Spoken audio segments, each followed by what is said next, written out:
Missing someone. Love with all your heart. Missing someone. Love with heart.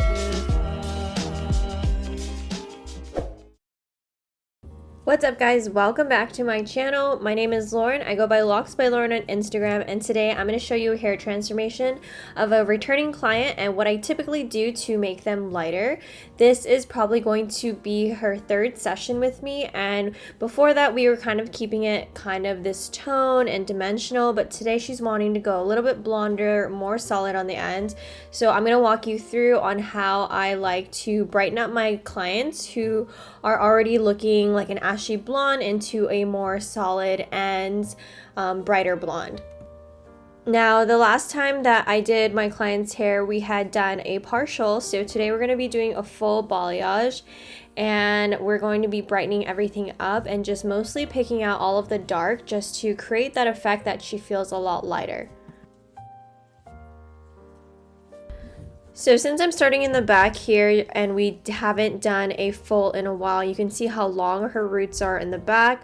So I'm mostly going to be picking up a lot of the dark that I had left out her previous session where we did a full balayage on her, just to kind of keep that pattern of my highlighting pattern that I like to do, where I keep the back underneath more chunky and then get a little bit smaller weaves on the top.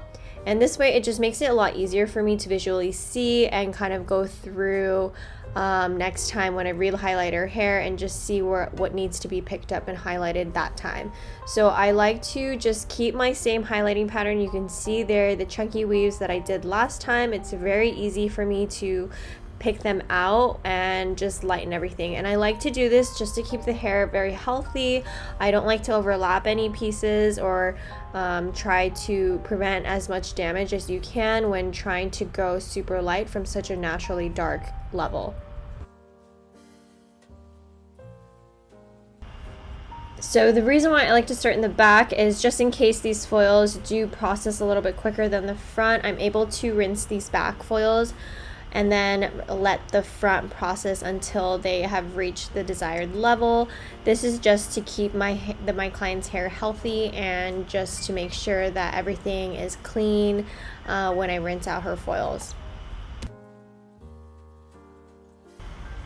As I'm foiling my client's hair, I do like to keep these sections pretty close together. I don't like to leave any negative space in between my weaves in the back bottom part, just because I want to keep her ends and make them appear solid. If I were to leave dimension back here in between each weave, it would add darkness throughout the mids and ends as this grows out. So I like to keep that very solid effect whenever I do my balayages. I just feel like it gives a nice gradient, and my clients always feel a lot lighter when their ends are more on the solid side.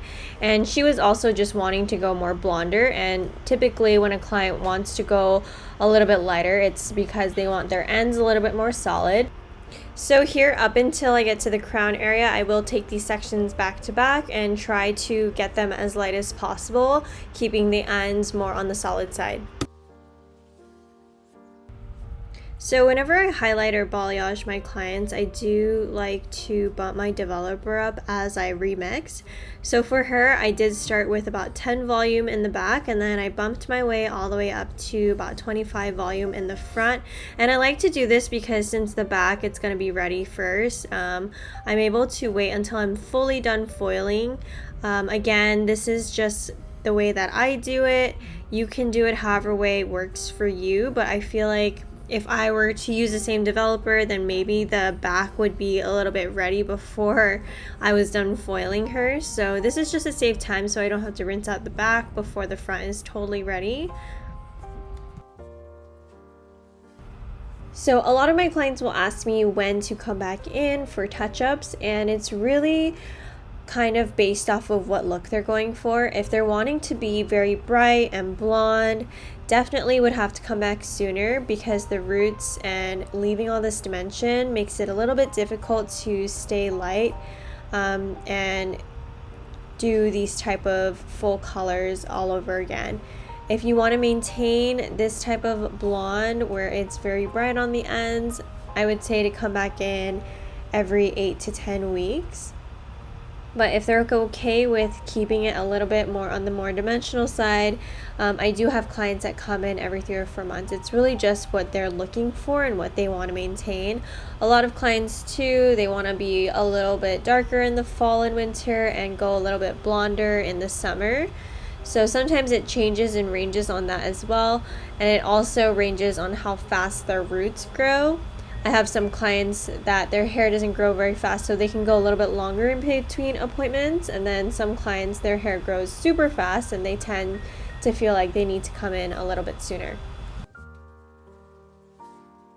So here I'm in the front section of her hair, and I do like to take these sections back to back.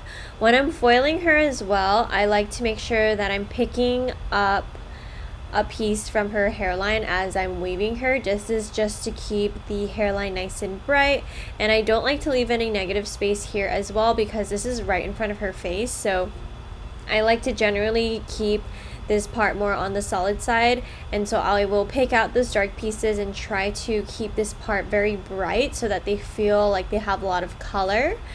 And then after I do this side of the head, I will go and finish the other side of the head before I reach the money piece. And then after the money piece, that is when I will finish up the top.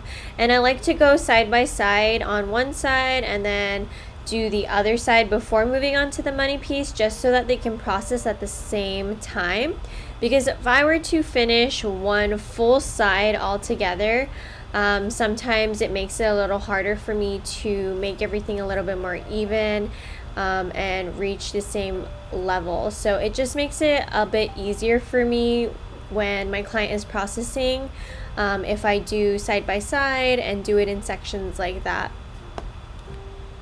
So since this section of her head is below wherever she would part her hair, I'm not afraid to weave these sections nice and thick and chunky because I'm going to be melting them with a shadow root anyways and blend everything together. The reason why I do this is just so that she sees more pops of color here, and I'm not too worried about it being too thick again because she won't see them because they lay underneath wherever she parts her hair.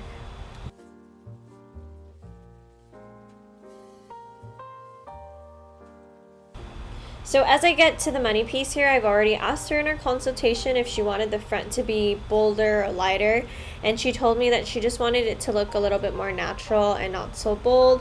So I'm going in and just kind of baby lighting and doing about 3 of these right at the money piece here. And typically if a client did want something a little bit bolder, I would add in some slices, but she said she wanted something just a little less bold and more on the natural side, which is totally fine. So again, just doing some weaves to blend everything out and tie everything together, because I feel like the money piece here is probably like the most important part because it's right where they see their hair. It's like kind of frames everything. So this part I definitely like to ask my clients what they want it to look like because this is what they will see the most around their face. I also think it's really important whenever you're doing a consultation, regardless if I've had this client in my chair for years or not, I always ask them every step of the way if they like their color how it was last time or if they want me to change it. And then I even ask them like if they want more dimension or just like little things so that they feel like they're customizing and choosing every bit of detail that goes into their hair. And plus, if something goes wrong and they end up not liking it, then obviously it wasn't your fault, and you can definitely charge for that because it's something that they did ask for and then they changed their mind about. Because I would hate to do something to a client and assume that they want something that they actually didn't and then have to pay and fix for it myself.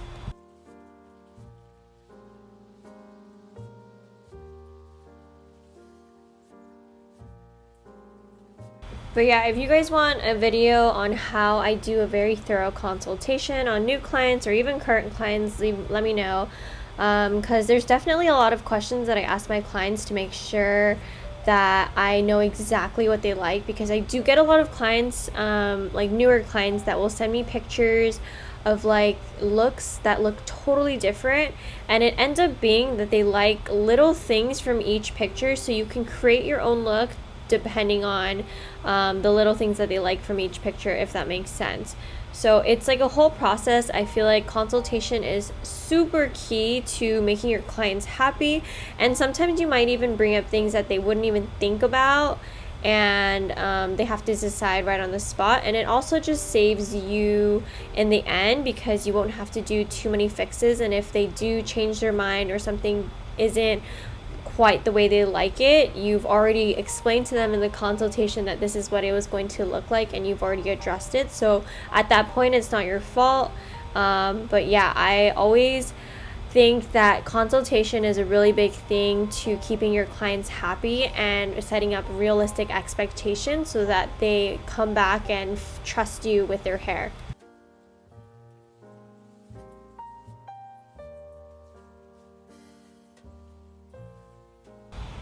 So I've already rinsed out my client's foils. I lifted her to about a level 9 and 10, and I'm now going in and toning her with the Pulp Bright Liquid Demis. I am doing a root shadow first, and I'm starting with some 6-0 at the root, and I do like to section out that money piece and tone the root of that last so that that part is the lightest. And I do start on the top and then work my way towards the bottom back on each side just to get through it a little bit quicker. And again, the longer you leave toners on, the darker they get. So the darkest part whenever I do a root shadow, I like to do right where they part their hair, just in case I need to rinse off the toner a little bit quicker than expected, that I at least know wherever they part their hair, the root shadow is nice and good there. So here I'm going in with the Liquid Demi, and I'm applying this formula on the mids. I'm using 8-2 and 8-1 to create like an ashy blonde, and whenever I do this type of toning, I like to do the midsection first very quickly and then brush everything out and then apply whatever is left over on the ends, and this just creates like a really nice color mount and gradient to any type of balayage. And I like to do this every client almost that wants like that color mount look, just to do a pretty like blend with the toner. If I were to do the root shadow and not do this midsection and just apply the whole light toner from mid to end, it wouldn't look as nice of a gradient. So I definitely like to take the extra step and just tone on the mid first, brush it out, and then apply the toner on the ends.